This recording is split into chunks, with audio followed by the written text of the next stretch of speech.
Hey everybody, Chris McClure here. We're going to start chapter 5 with this rather long section, and so I've been holding off a couple of days to get started with this so you can finish up your exam and your chapter 4 quiz.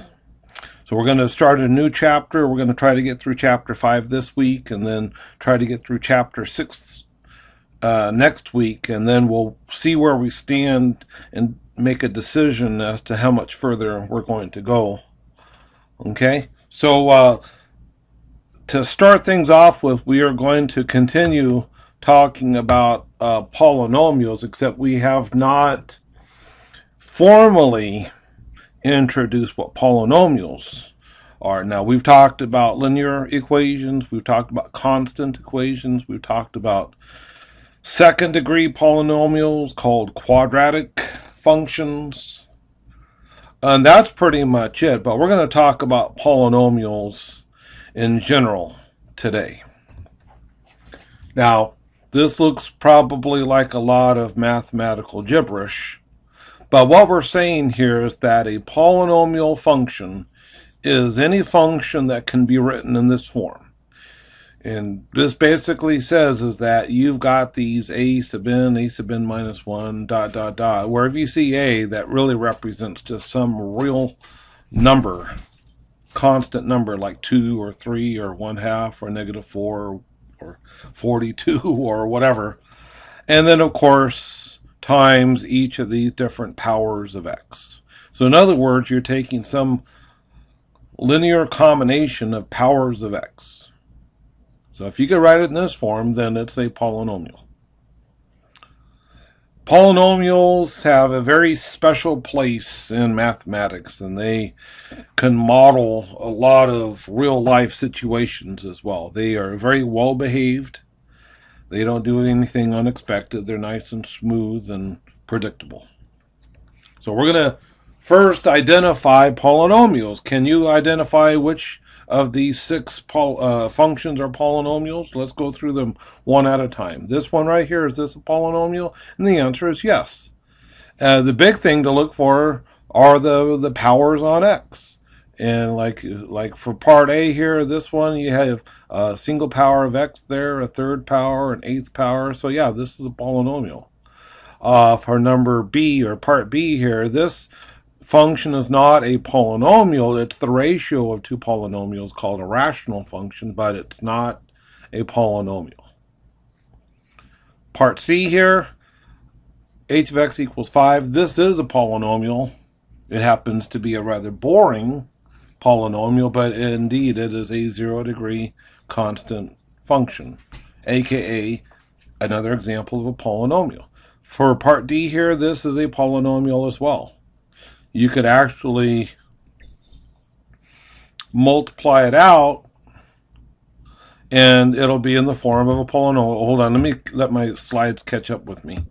So for part D, if you multiply it out, you get x squared minus x minus 6. So indeed, this function right here is a polynomial.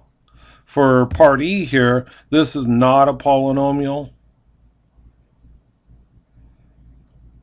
because of this power of -1. In order for you to have a polynomial, folks, the powers on x have to be non-negative. And then for part F here, this is a 3rd degree polynomial. What degree polynomial do you have? Well, it depends on the highest degree term. You know, for part A, this is an 8th degree polynomial because the highest degree that you see here is 8. The constant function 5 is a 0-degree polynomial because it could be written like this: 5 times x to the 0 power. Part D, this is a 2nd degree polynomial because it could be written as x squared minus x minus 6, with the highest degree being 2. Part F, this is a 3rd degree polynomial because the highest degree that you see is 3. All right, moving along here. So we've actually seen 3 specific types of polynomials already. Like I've said before, you have the constant function, you have linear function, the quadratic function, which are 0, 1 and 2 degree polynomials. In fact, we've even seen the zero function that maps all numbers in the domain to the number 0. Not very interesting. In fact, the graph of it is exactly the x-axis. Now we're going to look at more general types of polynomials, though, in this section here. One of the things that we like about polynomials is that the graphs of polynomials are nice and smooth. Like, for example, this one right here. You don't see any sudden kinks or jumps or anything like you see right here. This graph here in the lower right could not possibly be the graph of a polynomial, because you see this little corner, this cusp, this gap, the holes. The polynomials don't have any of that stuff. Polynomials have graphs that are nice and smooth. They don't have any sudden terms or jagged edges or anything like that. They're defined everywhere. They don't have any tears in the graph or holes or anything. Well behaved. Polynomials are made up of sums and differences of power functions. So what is a power function? Power function of degree n is a function that could be written in this form. Basically, some constant times a power of x.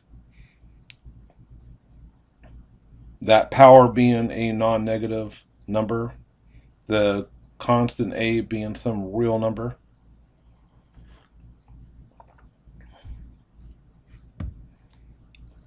So 3 times x, that's a power function. Negative 5x squared, that's a power function of degree 2. 8x cubed, that's a power function of degree 3. Negative 5 times x to the 4th power, that's the power function of degree 4. The thing about power functions is that they are very predictable, and their rate of growth as you get away from the origin really depends on the exponent. The higher the exponent, the faster it grows. So we could start off by looking at the graph of x squared, which that's the black parabola there. And then we could take a look at the graph of some other even powers of x, like over here to the right. In black, you've got the graph of x to the 4th, x to the 6th, x to the... in blue, you've got x to the 8th. And as a matter of fact, the higher the polynomial, the higher the power is, the more of a U bracket the graph is going to look like. So as you can imagine, x to the 100th power, the graph of that's going to look just like if the vertical bar were to come down across and then up again. So power functions with high exponents will grow very quickly when you get away from the origin, but they also hit the origin very quickly. They go to 0 very quickly, because, hey, any fraction smaller than 1, well, when you raise it to a very high power, it's going to be very close to 0, like you see here. So, like, for example, if x is equal to 0.1, then say the 40th power is going to be very close to 0. And that's kind of what they're demonstrating here. So, and if we wanted to, we can graph those different powers on the power functions here and see that for the higher degree the power function is, the more sharp the shoulders are going to be. I'll let you do that on your own. I'm going to move along here and just talk about some general powers of these even powered power functions. There's going to be symmetry with respect to the y-axis because they are all even functions, right? Remember, when you have x squared, x to the 4th, x to the 6th, x to the 8th, and so forth, and when you replace x by negative x, you're just going to get the function itself, because the negative goes away when the exponent is even. So all those graphs for the even powered power functions are going to be Those graphs are going to be symmetric with respect to the y-axis. The domain for all polynomials, including power functions, is a set of real numbers. Now, for the power functions with even powers, the range, the set of outputs, is going to be all non-negative real numbers, meaning 0 and greater. Here's something else that's interesting and sometimes important. Is for all of these even-powered power functions is that the graph will always contain these 3 points, negative 1, 1, 0, 0, and 1, 1. So I don't care if you have x to the 100th power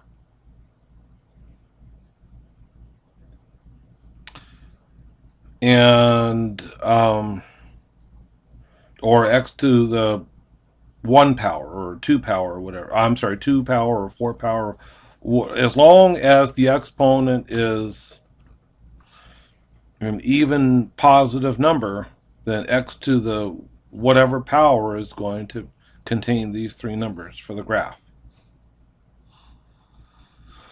And like we've noted before, the larger the exponent, the faster the function rises when x is greater than 1 or x is less than negative 1. So the more sharply shouldered U-shaped the graph is going to be. Now let's talk real briefly about power functions where the exponent is odd. And all of their graphs are going to look like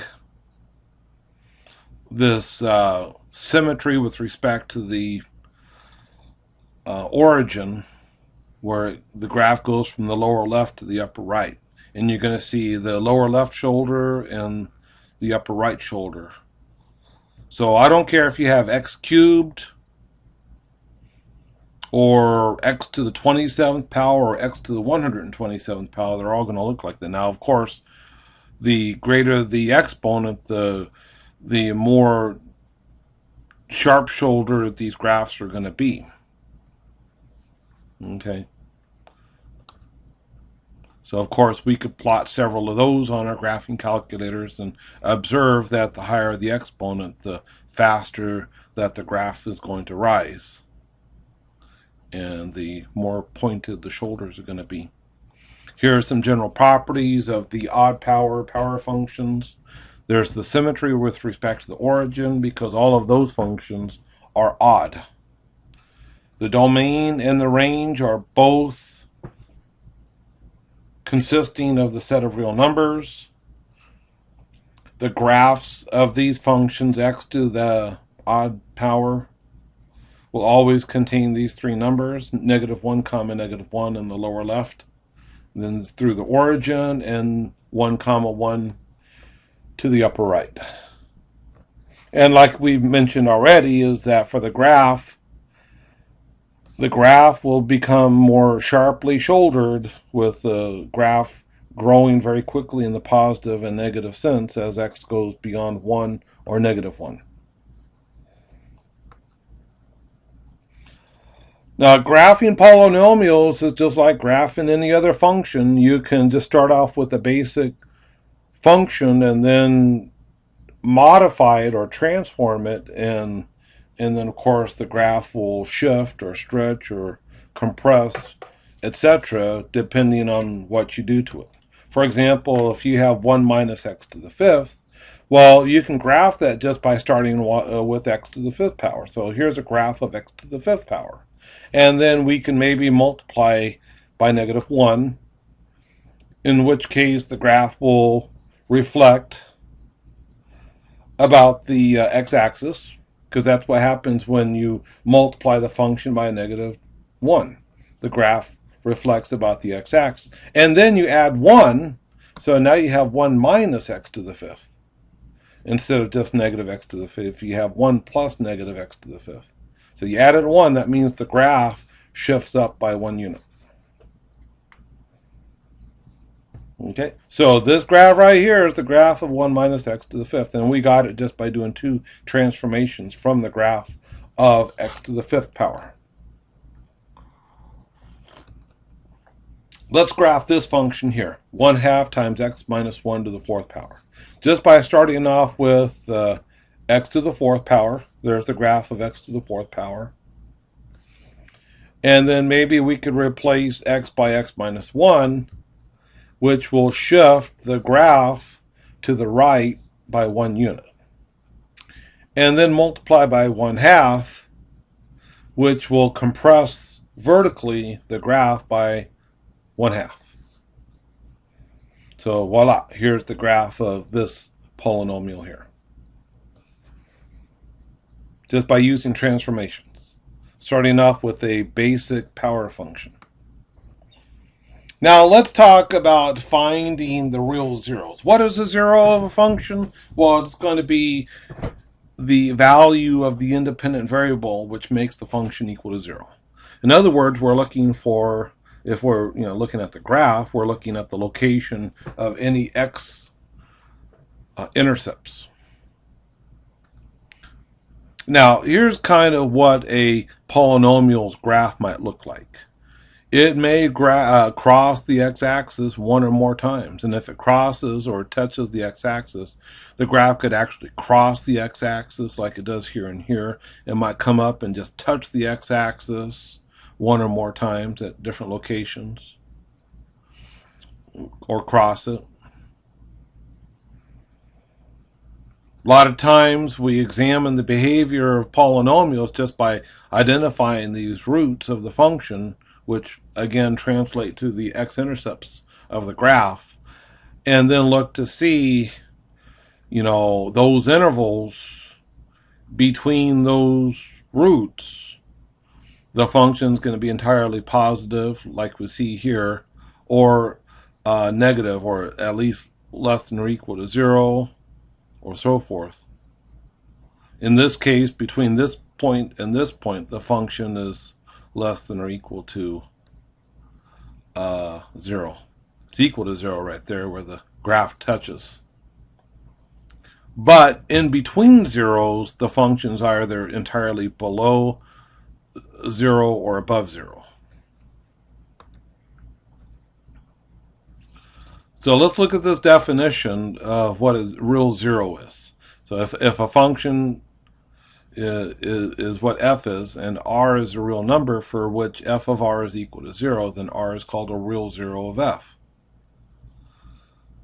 Meaning, okay, r is some value of the independent variable which makes the function equal to 0.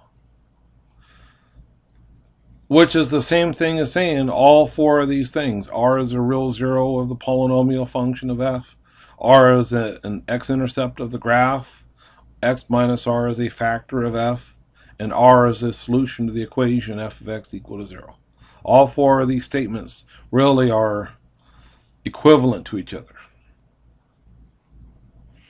Which means that if I say one of these, that's the same thing as saying any of the other three. They all mean the same thing. So let's kind of dive into some examples here. Suppose that we would like to find a polynomial of degree 3, so a third degree polynomial. And this polynomial needs to have the zeros of -4, -2, and 3. Now, remember that if -4 is a root, then x minus -4, in other words, x plus 4 is going to be a factor. And likewise, x minus -2 will be a factor, and x minus 3 will also be a factor. So we can string all three of those factors together, multiplied like that. In fact, for good measure, we can even multiply by some generic constant multiplier, a. A could be any real number like 2, or 7, or -3, or whatever. Now, if we were to multiply out the x plus 4 times x plus 2 times x minus 3, we'd get the x cubed plus 3x squared minus 10x minus 24. And of course, we still have our friendly multiplier a, and like I said, a could be any real number. And you'd still have a polynomial with these three zeros, regardless of what a is. So, for example, if a is just simply 1, then we would have this function here. And here's what the graph of that function would look like. Or if we let a be equal to -1, then we'd have the same graph as the first one, but just flipped upside down. What the graph is going to be revolved about the x-axis. Or if we let a equals 2, then we would see the graph similar to the first one, except stretched by a factor of 2. But notice that for all three of these graphs, that the x-intercepts are -4 right here, -2, and +3. That's going to be the same for all three of these graphs. They have the same x-intercepts.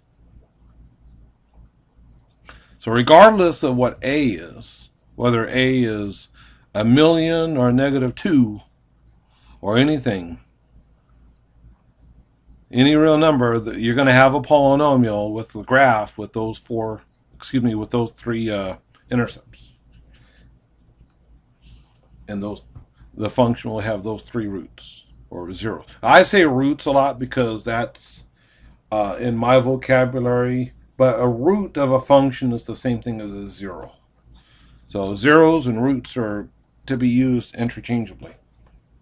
So when I say a root, that means 0. Now, it is important for us to know the multiplicity of a root, or 0. So suppose that we're able to factor our polynomial in the form of like x minus some number times x minus some other number times x minus some other number. And suppose that we have, suppose that we've got one of those x minus r factors with a certain power. And the largest power that we could put on it is m. Like x minus 2 raised to the 7th power or something like that. But suppose m plus 1, so one more root is not possible. In this case, we'd say that r is a 0 of multiplicity m being this power on this factor of the function f. So let's take a look at an example here. Suppose that we've got this polynomial here, -2 times x minus 2 times x plus 1 cubed times x minus 3 to the 4th power. And let's go through, identify the roots. Now, you see an x minus 2 there. That means 2 is a root, and you see an exponent. In fact, you don't see it, but it's there, of 1. So 2 is a power. It's a 0 of multiplicity 1. And then you have the x plus 1 cubed, so that means -1 is a 0 of multiplicity 3. And you see this x minus 3 raised to the 4th power. And so that means that 3 is a 0 of multiplicity 4.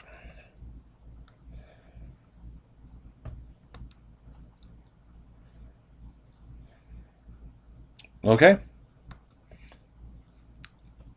Let's take a look at our next example here. We have f of x is equal to x times x minus 3 squared. And we're going to kind of analyze this by first graphing it. Let's go ahead and graph this function.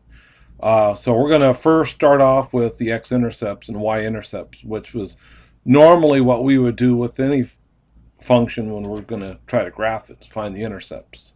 And then we'll take a look at where the function is positive and where it's negative.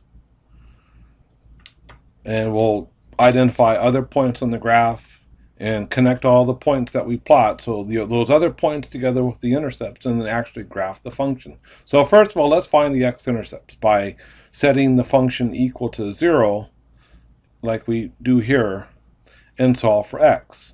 And of course, if x times x minus 3 squared is equal to 0, that means either x is equal to 0 or x minus 3 squared is equal to 0, in which case x would be equal to 3. So 0 and 3 are the two zeros, or roots of the function. So 0 and 3 are the two x-intercepts. Of course, the y-intercept is going to be 0, because, of course, when you replace x by 0, you get 0. So we have 3 points that we know are on the graph. So if you were just to take the real number line and just plot 0 and 3, think about that number line being the x-axis. We want to know, is the function going to be above the x-axis or below when you're looking at the graph on each of these 3 intervals? So what you do is you just pick a number in each interval. So on the interval from negative infinity to 0, choose a nice simple number, like negative 1. So negative 1 would be about right there. And what is f of negative 1? Negative 16. So that means that the graph of this function will be below the x-axis when x is less than 0. And now, next, on the interval from 0 to 3, let's just pick a convenient number, like 1. By the way, let's go back here. When we chose negative 16, when we chose negative 1 to be a number in the previous interval, we evaluated the function to get negative 16. So negative 1 comma negative 16 is a point on the graph. So in this middle interval, we're choosing 1 as a convenient test point and evaluate the function at 1. And f of 1 is equal to 4. Where does it come from? Well, you plug 1 in for x right there and right there. 1 times 1 minus 3. 1 minus 3 is negative 2, so you get negative 2 squared is 4. 1 times 4 is 4, so f of 1 is 4. Which is positive number, so that means that the graph is going to be entirely above the x-axis on this interval from 0 to 3. So, and 1 comma 4 is the point that we can plot. Now, same thing on this third interval from 3 to infinity. Pick a convenient test point, like 4. And then what is f of 4? F of 4, you plug in 4 for x there and there. 4 minus 3 is 1. 1 squared is 1. 4 times 1 is 4. And 4 is a positive number. That means the graph is going to be above the x-axis on this interval. And we know that 4 comma 4 is yet another point. So now we've got a total of 6 points that we could plot. We've got the 3 intercepts, except actually is going to be the x-intercept of 0 and the y-intercept of 0 are 1 and the same. So we actually have 5 points to plot. This one, this one, this one, and this one, and also we had one to the left, negative 1 comma negative 16, except we don't have enough room to plot that point, at least on this set of axes here. So, but hey, 4 points are good enough. So we plotted the x-intercepts, and this x-intercept was the same as the y-intercept. And like I said, we excuse me, got a couple of other points here when from the previous slide. Here's your f of 1 equals 4, and here's your f of 4 equals 4. So plotting those points and drawing a curve through those points, we have now the graph of this function. So that's kind of how you would graph these polynomials here, by identifying the intercepts and picking some points in between the intercepts to see where the graph is going to be, above the x-axis or below, in between those zeros, meaning the intercepts. Now, how do we know whether the graph is going to cross the x-axis at the 0 or it's going to come up and just touch it? Well, it turns out that if that power on that factor is 2 or 4 or 6 or any other even power, then the graph is just going to touch. It's going to come up and touch the x-axis at that point and go back in the same direction it came from. But if that multiplicity is odd, then the graph is going to cross. So here's the function x squared times x minus 2. And here's the graph of it. Now, notice that 0 is, well, it's a 0 of multiplicity 2 when the graph comes up and touches the x-axis at x equals 0 and goes back down again. And then because 2 is a 0 of multiplicity 1, then we know the graph is going to cross at x equals 2. Now, here's something that's interesting, is that when you want to look at the behavior of the graph of the function near each of the zeros, then you could take a look when the polynomial is in completely factored form is just by setting the x within the other factors 0. Now, what am I talking about here? Let's take a look at the 0 of, well, x equals 0, which belongs to this factor here. So in the other factors, replace x by 0 without changing the original 0 factor. So that means in the x minus 2, replace x by 0. So you have x squared times negative 2, so negative 2x squared. And it turns out that near x equals 0, that these two functions are very closely related, meaning they behave very closely the same. I mean, using just a little spreadsheet, we can compare the functional values for these different values of x that are close to 0. And in blue here, you see the graph of y equals negative 2x squared. So near the origin, the graph of these two functions, this one and this one, are very similar.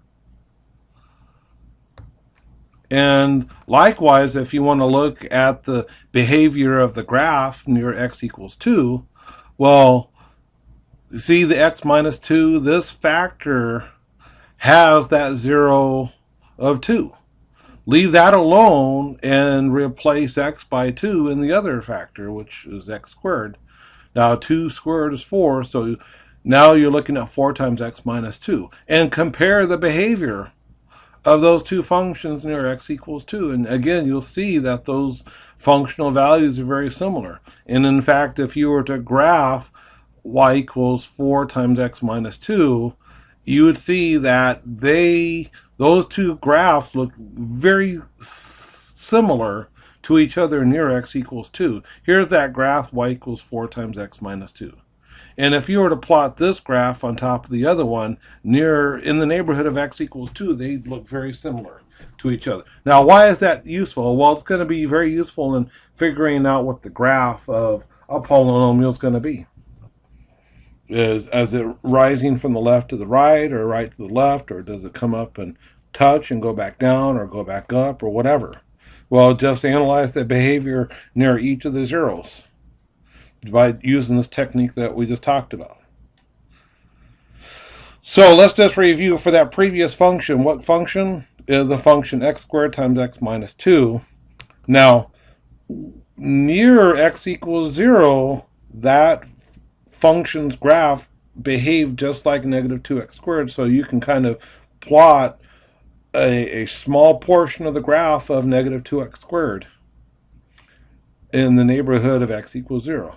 And likewise, when x was near 2, the graph behaved similar to the graph of 4 times x minus 2. So you can draw a short segment of that line, which would be the graph of 4 times x minus 2. And that kind of gives you some inspiration as to what the graph of the function of x squared times x minus 2 looks like. So you just kind of put those two pieces of information together and just complete the graph. Now let's talk about turning point. Turning points basically refers to where the graph changes direction. Either there is a maximum or there's a minimum value. Okay, hold on. I'm going to put this on hold real quick because I'm at home and there's someone at the door. My dogs are barking, so I'll be right there with you. Okay, folks, back with you. Let's Now, like I mentioned a few minutes ago, turning points. What a turning point is basically a place where the graph experiences a local minimum or a local minimum value like you see here, or a local maximum value. So there's a kind of a hump or a depression in the graph.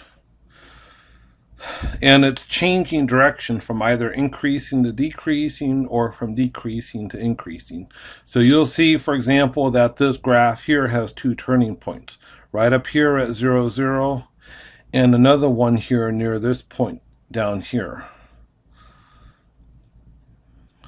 There's a little theorem that tells us that the maximum number of turning points that a function's graph will have will be n minus 1, where the polynomial would be an nth degree polynomial. So, for example, if you have a fourth degree polynomial, for a fourth degree polynomial, the graph of it will have at most 3. It could have 2, could have 1, but the most turning points for a fourth degree polynomial would be 4, just like the most number of turning points for the graph of a seventh degree polynomial would be 6. Not saying it's going to have exactly 6, but that's the most it would have. By the way, if you want to find the location of a minimum or maximum value in a local area for the graph of a polynomial function, when you put that function's equation into your graphing calculator, you can find the minimum or graphing function in your graphing calculator's calculate menu. Okay. I think I've showed that to you before. Let me go ahead and see if I can find that for you here. Here's my graphing calculator here, and I just happen to have the graph of this function here in my equation editor. And it's just a perfectly good third degree polynomial. And you see, of course, the graph has two turning points, this one and this one. And if I wanted to find the location, meaning the coordinates of this local maximum value, then do you see this point, or this function, I should say, this calculate menu? You have to use the second button to access it by hitting the second trace button. And then go down to option number 4, where it says maximum value. Now it's going to ask you for a left bound, and it's going to be to the left here. So use your little trace button. You see you're using the little left button here, left arrow button, to move that little cursor, that little tracer cursor button to the left.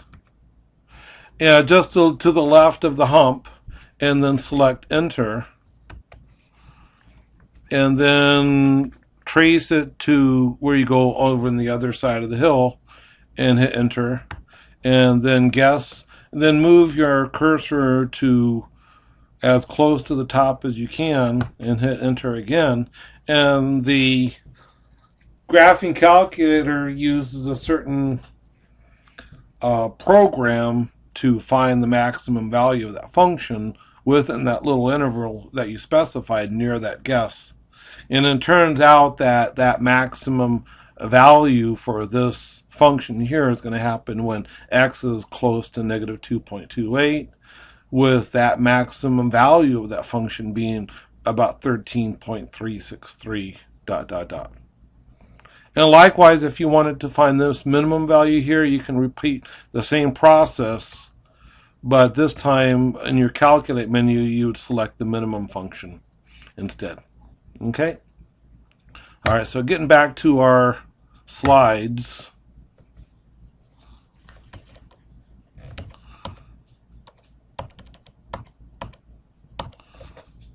Uh-oh. Okay, there we go. So we found maximum. We know how to find a minimum value of a function, at least on the graph, using the graphing calculator's max and min functions. I got a question for you. Is this graph the graph of some polynomial function, or at least could it possibly be the graph of a polynomial function? And hopefully you answer no, because you see this little jump right here.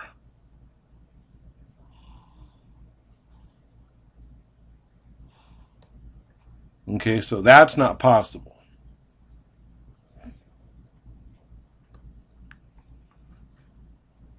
Remember, the graph of a polynomial never has any holes or gaps or jagged edges or jumps or anything like that. Now, this right here could be the graph of a polynomial because it's nice and smooth.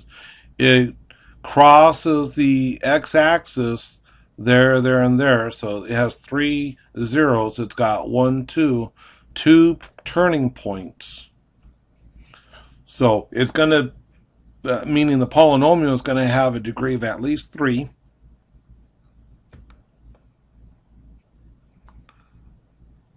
Okay. And I could probably tell you a good candidate for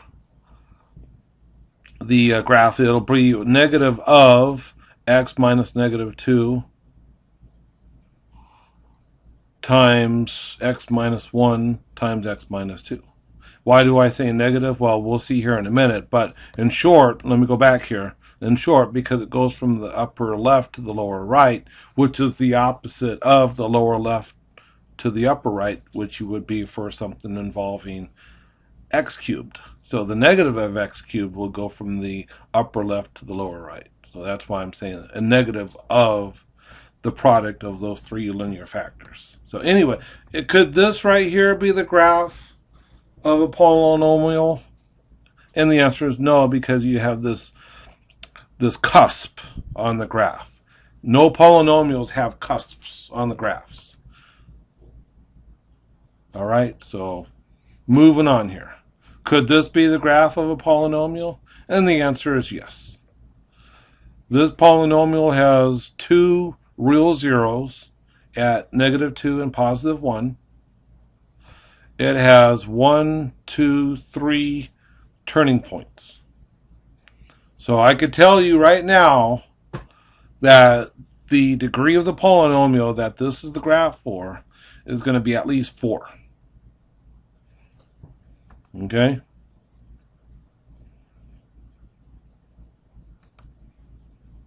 Always at least one more than the number of turning points present on the graph. A minute or two ago, I alluded to the large behavior, meaning what they call the end behavior of a function, when the values of x are large in the negative and positive sense.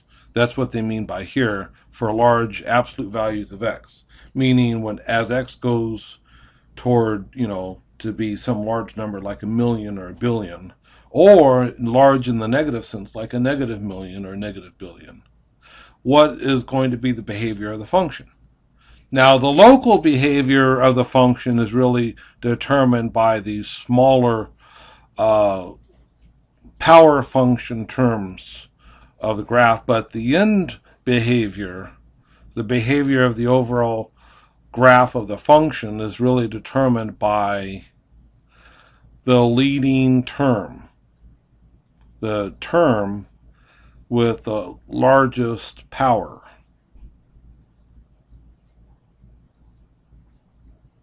So if you just zoom out and compare the graphs of this polynomial equation and this power function, those overall behaviors will look very similar to each other. So here's kind of an example here. Let's take a look at this function right here, negative 2x cubed plus 5x squared plus x minus 4. And as for our example here, we're going to look at the values of these functions for large values of x. So we're going to start off at x equals 10, and at x equals 10, here are the 2 values. They don't seem to be very close to each other, but notice what happens to how close these are relative to each other as x becomes larger and larger. So at x equals 100, notice that the value of the original function is, negative 1,949,904 compared to negative 2 million for the negative 2x cubed, and so forth. And as we, of course, x becomes larger, the closer and closer these two functional values will be relative to each other. Those relative differences would become smaller, smaller, and smaller.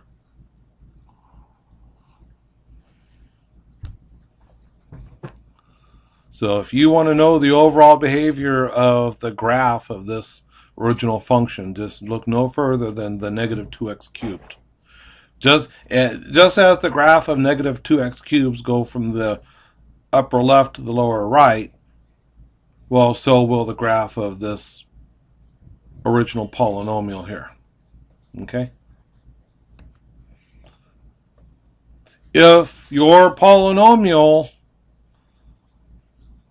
has a leading term with an even power, like x squared, x fourth, x to the 8th, x to the 12th, whatever, then overall, as long as the leading coefficient is positive, then the graph will, as x increases in value, the graph is going to come from the upper left down, do some local behavior here, and then go back up to positive infinity. Or if a is negative, meaning that if the leading coefficient is negative, it'll do the opposite. It'll go from the lower left up and do some local behavior and then go down to the lower right. That is if the leading coefficient is negative. Now, if the leading term has an odd power and the leading coefficient is positive, then the graph will go from the lower left to the upper right. So think something like 2x cubed, what the graph of that would look like, for example. Or if the power is odd, but the leading coefficient is negative, then the graph will go from the upper left to the lower right for large negative to large powers of large values of x. So think what the graph of negative 2x cubed looks like you saw in the previous slide, like this one. Notice that you have a leading coefficient of negative 2, and the leading term had a power of 3. So the graph went from the upper left to the lower right for large values of x, from the negative to the positive. Okay? So now here's the next brain teaser. If you look at this polynomial here, x to the 4th plus 5x cubed plus 5x squared minus 5x minus 6. Now, without plugging this into your graphing calculator and trying to plot the graph, which of these four graphs could be the graph of this function? Now, it's a 4th degree polynomial. Think about, first of all, this leading term. It's a 4th degree leading term with a positive leading coefficient, 1. Okay, now let's do some sleuthing. Notice also that the y coefficient, or the y-intercept, is negative 6. When you replace x by 0, replace x by 0, you get negative 6. So because of the fact that f of 0 is negative 6, which one of these graphs can you eliminate? Probably this one here, because for this graph, the y-intercept is positive here, where these other three have y-intercepts that are negative. And because of the fact that y-intercept is negative 6 for this function, we can eliminate a. And because the leading coefficient is positive, we know that the graph is going to go from the upper left and go up to the upper right in behavior. Also, because the degree is 4 for the leading term, that the graph is going to have at most 3 turns. This clue right there regarding the number of turns being at most 3 will allow you to eliminate this third option, because this graph in the third option here has 1, 2, 3, 4, 5 turning points. So we're down between this third option here and this option here. So remember, we have a leading coefficient of positive 1, so we know that the end behavior is going to go from the upper left to the upper right. So that will tell us to eliminate that last option. So we'll go with the second option. This could potentially be the graph, and it actually is going to be the graph of x to the fourth plus 5x cubed plus 5x squared minus 5x minus 6. So just kind of a quick summary of everything that we've talked about so far. When this is going to be the equation of your polynomial here, this is an nth degree polynomial. It's a nice smooth graph. It has n minus 1 turning points. You can find the zeros by setting the function equal to 0 and solving for x. But does the graph cross, or does it just touch the x-axis? Well, it depends on the multiplicity of the zeros. If the 0 is of even multiplicity, meaning 2, 4, 8, 12, whatever, then that 0 is going to have the graph just coming up and touching the x-axis. Otherwise, if you have odd multiplicity, then the graph crosses. Hold on, let's go back. In between the zeros, the function's graph is either completely above or below, meaning the function is either completely positive or completely negative on the intervals between the zeros. And of course, we could figure out what the overall long-term behavior, both as x goes to the negative as well as to positive infinity, just by looking at this leading term, both for the sign of the leading coefficient as well as the power of that leading term, like we've already talked about. Now let's turn to analyzing the graph of a polynomial function. So we're going to put everything together that we've talked about so far in analyzing the function. So basically, we're going to go through and we're going to look at, the intercepts and the multiplicities of the zeros and everything, and figuring out where the function's increasing, decreasing, positive, negative, in behavior, etc. So putting everything together. Now we could actually start off by looking at what is the overall shape of this going to look like. We could do that by just multiplying this all together. Now you could take the 2x times x squared and have 2x cubed, or you can multiply it all out. When you multiply the whole thing out, FOIL it out, and you get this right here, you see 2x cubed. So what's the graph of 2x cubed going to look like? Well, because of the fact that the leading coefficient is 2 and that leading power is 3, we know that the graph is going to go from the lower left to the upper right. Let's find the intercepts. Well, replace x by 0. And when you do that, you get 1 times negative 3 squared. So that means the y-intercept is 9. Find the x-intercept, you set the function equal to 0 and solve for x. And look, when the polynomials in factored form like this, it's really easy. You just set each of the factors equal to 0 and solve for x. You have 2x plus 1, set that equal to 0. That means x is equal to negative 1/2. You set x minus 3 squared equal to 0. That means x equals 3. So you have 2 roots, or zeros, at negative 1/2 here, and also at 3. So those are your 2 x-intercepts. Notice that negative 1/2 is a 0 of multiplicity 1, and that 3 is a zero of multiplicity 2. So that means that we know that the graph is going to cross the x-axis at -1/2, but it's going to just touch or just kiss the x-axis at x equals 3. All right, now let's take a look at the number of turning points. Well, look, this is a third-degree polynomial, so we know that there's going to be at most 2 turning points of this function. Now, near the zeros of -1/2 and +3, we can figure out what the graph looks like, at least in that very localized areas. So near -1/2.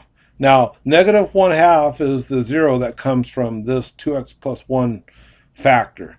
That means if you want to find the graph of the function whose behavior is similar to our original function near -1/2, you take -1/2 and plug that in for x, and the other factors not being the factor that produced that zero. So see this factor of x minus 3, you just replace x by -1/2.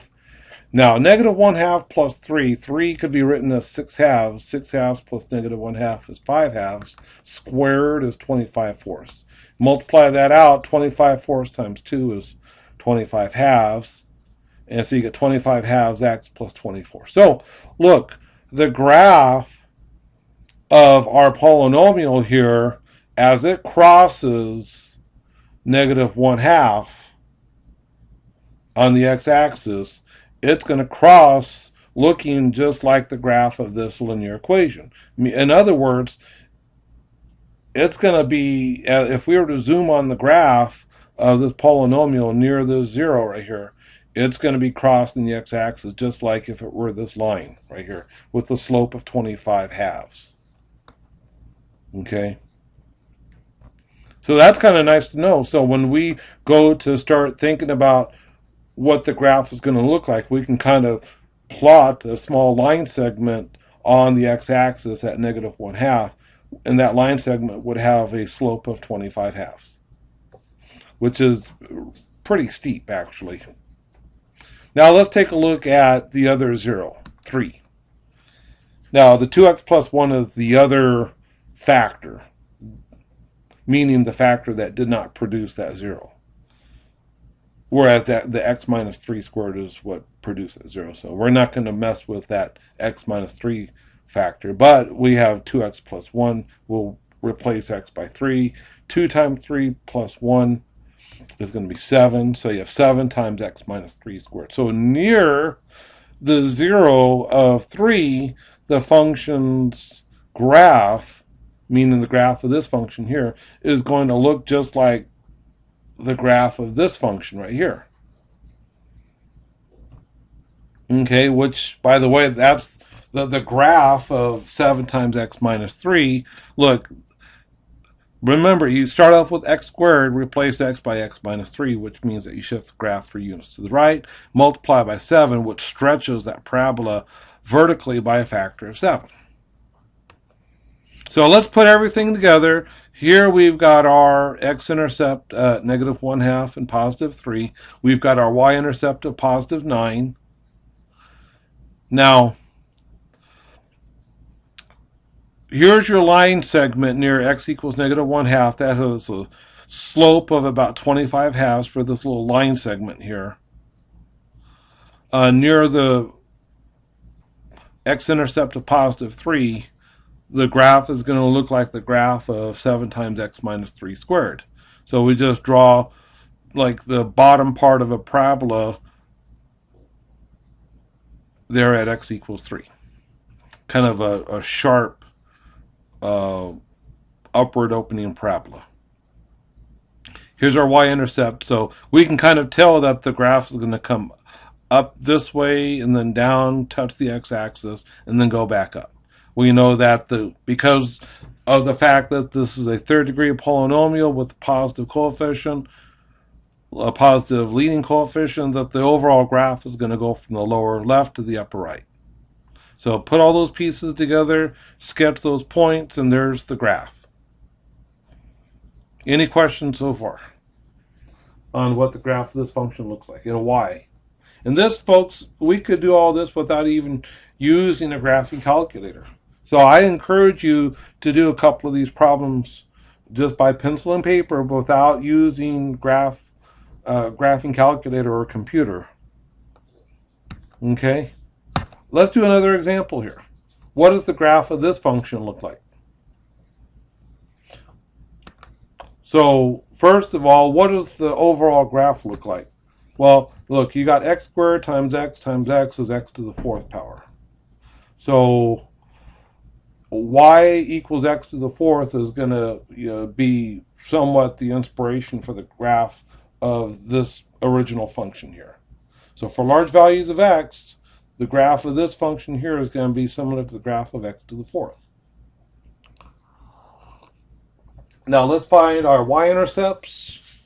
Of course, when you replace x by 0 in the function is equal to 0 as well. So 0, 0 is going to be an intercept.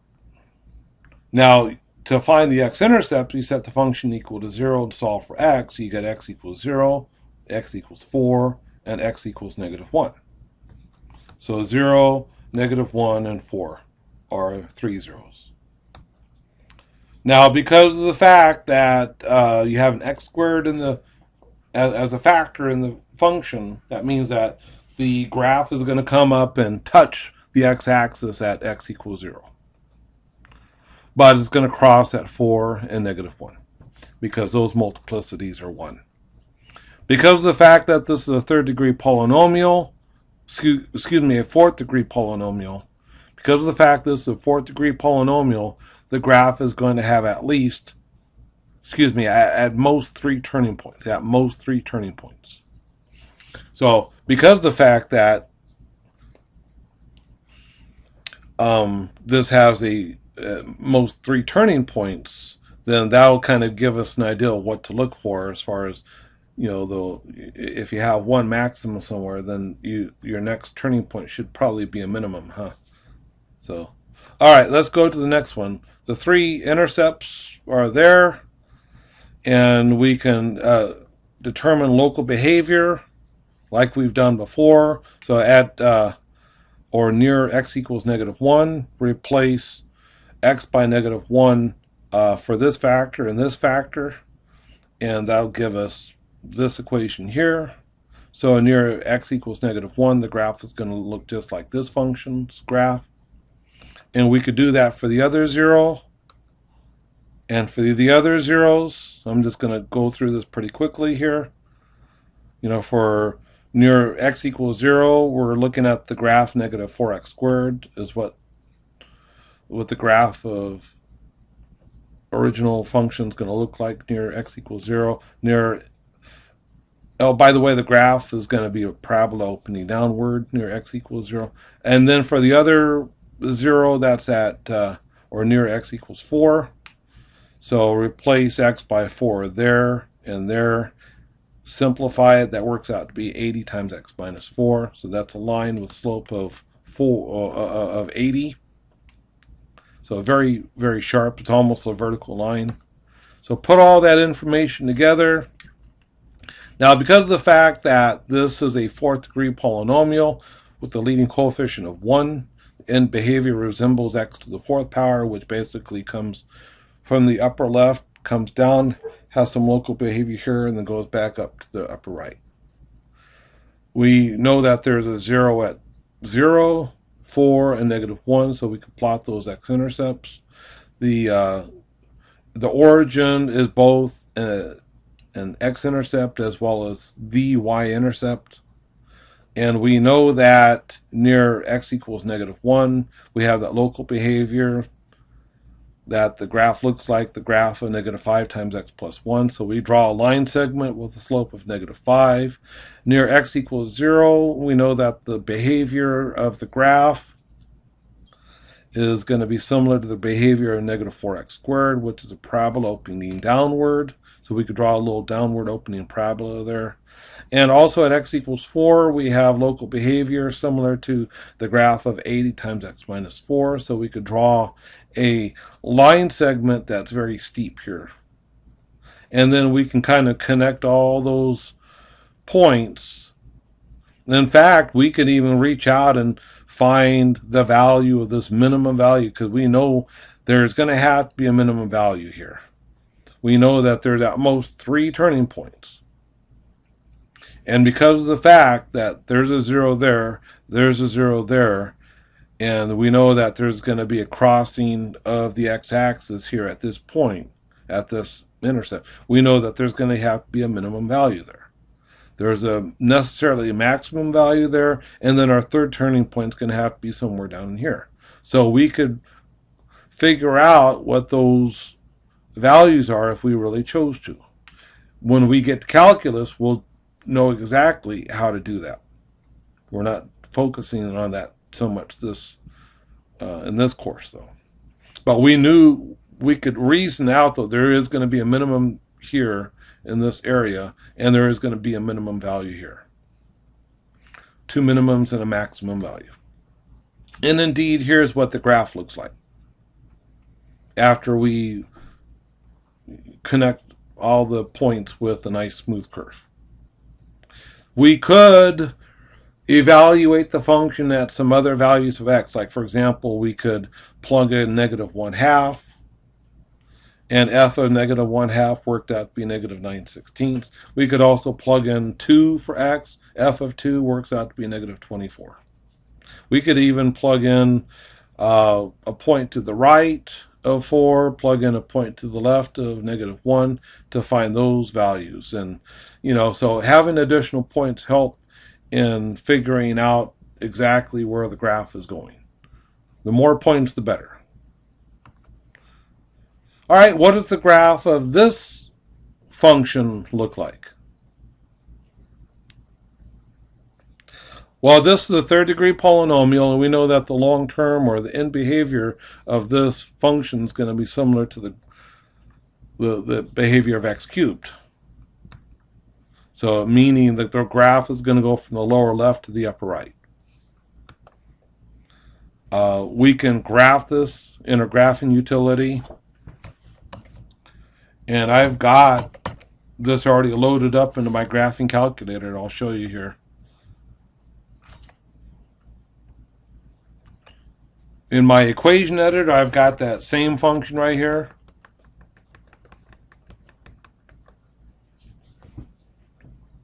Now, in your viewing window, you can put these numbers in for x minimum, x maximum, x scale, which tells you where to put your, or how wide your tick mark interval should be.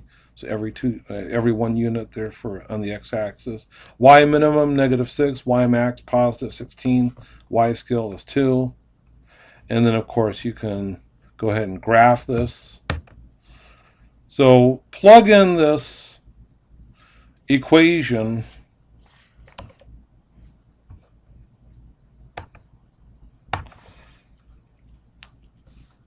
and plot that. Now, can you find the x-intercept? There's only one x-intercept there. Can you find this y-intercept here? Let's go ahead and find that x-intercept and find that y-intercept. Now, to find this x-intercept, we're going to go back into our calculate menu by hitting second and this button here. And choose that second option for 0. Now it's going to ask us a value of x to the left. So, and use your little tracer button using the left arrow and go just a little bit to the left of that 0 and then hit enter. And then right arrow to get where you're on the other side. And then hit enter. And then get as close as you can.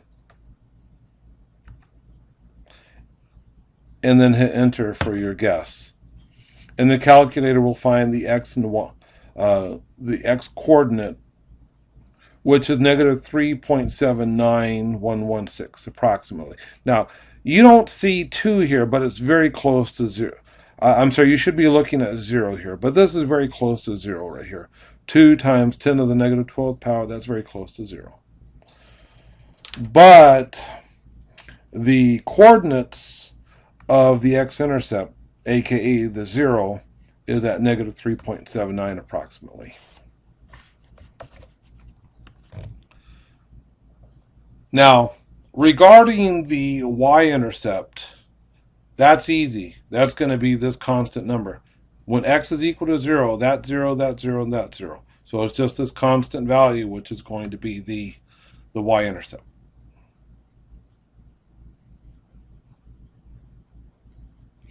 So I showed you how to find the 0 function in your calculate menu. If you wanted to, we could use the table menu to pick out some other points that are on the graph. So let's go into your second table set. And let's just have it start off at 0 for the table start. And the delta table means the increments for the x variable. Set that at 1. And then keep those two at auto. And then go over to your table menu here.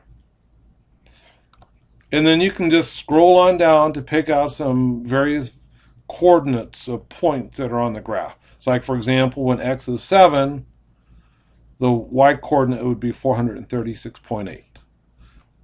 When x equals 8, y is equal to 638. Now, those points are not going to be very practical to plot, but at least for these smaller values of x, you can plot those points. Like, for example, x equals 1, y coordinate is 1.6489, so that's reasonable to plot that. When x is 2, you got y equals 11.773. Again, that's reasonable to plot that, but much beyond that, you're getting out of range for your y coordinates for your graphs.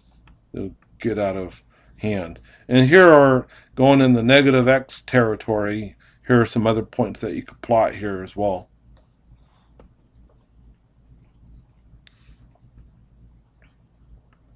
Okay, so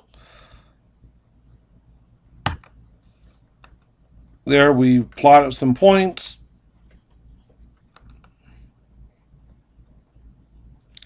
If you want to know where the turning points are, where's that maximum value, where's the minimum value, so use that maximum function, that minimum function that I showed you earlier on your graphing calculator to find the coordinates of those of the maximum and minimum values, meaning those two turning points.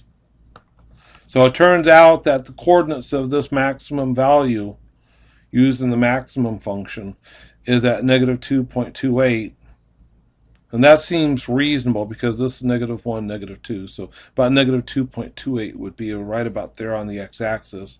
And I could see the corresponding y-coordinate would be about 13.36, which is reasonable. Look, if this is y equals 15 there, that means if you have two tick marks in between, that means that this is 5 and this is 10. And so it seems reasonable that the y coordinate would be about 13.36 or so. That would be right about there. So that's about 13.36. That's reasonable. And likewise, the coordinates of the minimum point there, it seems reasonable, seeing how this would be x equals 1, x equals 2, that the x coordinate of that minimum value would be about 0.63 with the corresponding y value of 1. Remember, this is y equals 5, so y equals 1 seems very reasonable for that minimum value.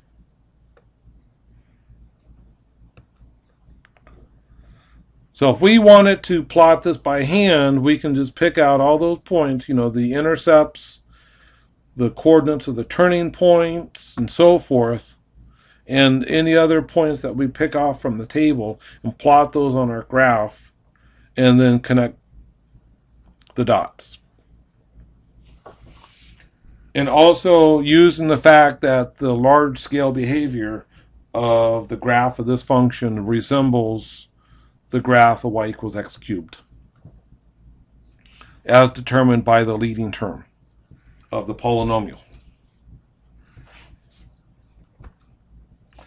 What is the domain and range of this function?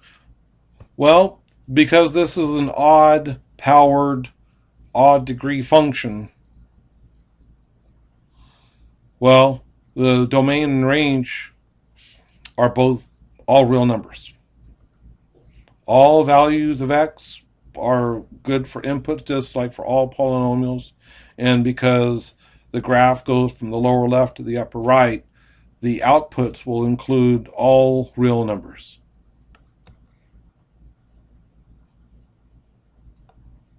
Okay? So where's the function increasing, where is it decreasing? Well, look, now that we've got the x coordinates for the maximum value here and the minimum value there, we can answer that question. Now, on the interval from negative infinity to the x coordinate for the maximum value, the function's increasing. And then from the x coordinate for the maximum to the minimum value, the function's decreasing. And then beyond that, the function's increasing again. So we can state the values on the interval from negative 2.28 to 0.63 as where their function's decreasing. The other intervals will be where the function's increasing, as indicated down here.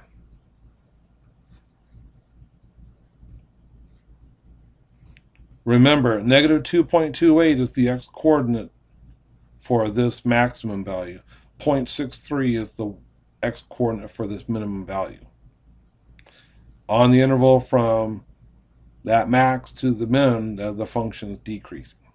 All right. Everywhere else, it's increasing. So this sequence of steps just summarizes what it is that we just did in analyzing the behavior of a function using a graphing calculator. Now, we've just got a little bit left here, and we're going to talk about building a cubic, meaning a third degree polynomial, to model some data. Now, we've looked at linear regression a little bit already. We've even used a second degree polynomial. Now we're going to use a third degree polynomial to model some data. But in this case, if we created a scatter plot and that scatter plot looks something like this, or something like this one here, because of that up and down behavior like that, we should be thinking that, maybe a cubic function would be good to use. Now, a cubic function with a leading coefficient that's positive, if you see it going for the lower left, down a little bit and up again to the upper right, or if it goes vice versa, from the upper left, bottoms out, goes up, and then goes down to the lower right, then your leading coefficient would be negative. But in either case, a cubic polynomial would probably be appropriate for modeling this data. So what you would do is you would just input these data pairs into your statistics editor menu, and then you do cubic regression. So we've done this a few times in the past. I'll let you go ahead and do that. Let me know if you need help in doing it, though. But you input the pairs of numbers into your statistics menu and do a stat plot. And of course, again, you have that behavior that where it goes up and then down a little bit and then up again, indicating maybe a cubic function is appropriate. And then do the cubic regression in statistics menu. And then you can pick off the constant coefficients. And so you could say, so the function of best fit for this data is going to be given by 0.015 x cubed plus negative 0.595 x squared plus 9.150 x plus 98.433 approximately. So there's your cubic function of best fit, and then you can use this function to predict the cost for some other values of x. Like, for example, suppose that I have 26 textbooks. What would be the cost? So we just place x by 26 or any other number of textbooks that you want to predict the cost. Or if I set the cost equal to some number, then I can use my graphing calculator to find the corresponding number of textbooks. Okay? So here for part D, predict the cost of printing 22,000 textbooks. So replace x by 22 in the function and evaluate, and you get 176.8. So to completely answer the question, that if you have 22,000 textbooks, that translates to $176,800 for the cost. The thing, though, to pay attention to here is just what you need to do in order to model this data. You just plug in the numbers. So remember, let me just show you on the graphing calculator where you need to go. There you go. Here's the graphing calculator. You go into your stats menu. And then under the stats menu, remember you've got these three submenus.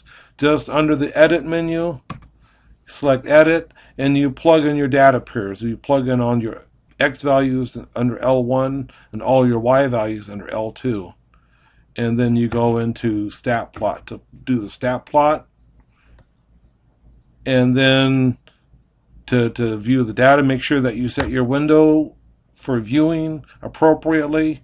And once you decide to do cubic regression, go in your statistics menu and go to calculate, and then select your cubic regression.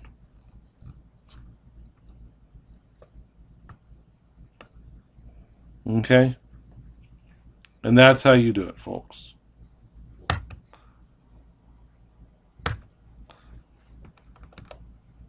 So just like any other sort of regression. You could do logarithmic regression, exponential regression. You can fit just about any function to your data, depending, of course, on the shape of the graph of the data points that you've got.